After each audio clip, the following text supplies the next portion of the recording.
аз замони сар задани эпидемияи COVID-19 дар Русия садҳо муҳоҷирон аз кишварҳои Осиёи Марказӣ бо он сироят ёфтаанд, менависад «Настоящее время».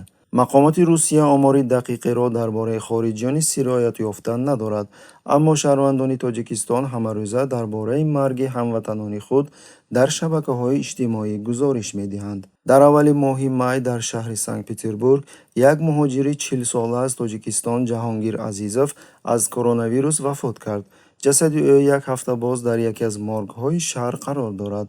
ба гуфтаи хешовандон, ба бародари марҳум танҳо либосҳояш дода шудааст ва ба ӯ хабар дода шудааст, ки ҷасадро пас аз ташхиси иловагӣ барои дафн супурда мешавад. ба гуфтаи падари Ҷаҳонгир, Идибек Азизов, шаҳрдори Санкт-Петербург барои ҷой дар қабристон 80 000 рубл талаб кардааст. онҳо гуфтанд, ки ҳоло барои додани ҷасад иҷозате дода нашудааст, мегӯяд Идибек Азизов.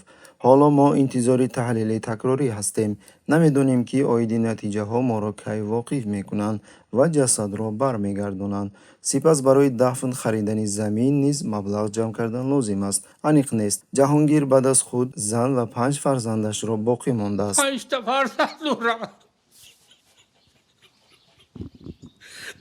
илова бар ин, мусоҳибони хабарҳо аз Тоҷикистон ва Ӯзбекистон, ки айни замон дар шаҳрҳои Русия зиндагӣ ба сар мебаранд, гузориш доданд, ки дар натиҷаи сироят ёфтан аз вируси мазкур дӯстон ва хешовандони онҳо дар пеши чашми онҳо вафот карданд. баъзе аз пурсидашудагон шикоят карданд, ки беморхонаҳои Русия муҳоҷиронро бо нишонаҳои ошкоршудаи коронавирус қабул намекунанд. В этом общежитии имеется достаточно большая скученность, большое количество людей, которые должны находиться в самоизоляции, так как другие люди находятся в квартирах. Для них место проживания это общежитие. И, конечно, нам очень важно было обеспечить нормальные бытовые условия и по возможности разобщить тех, кто уже показал позитивный тест, а таких 123 человека.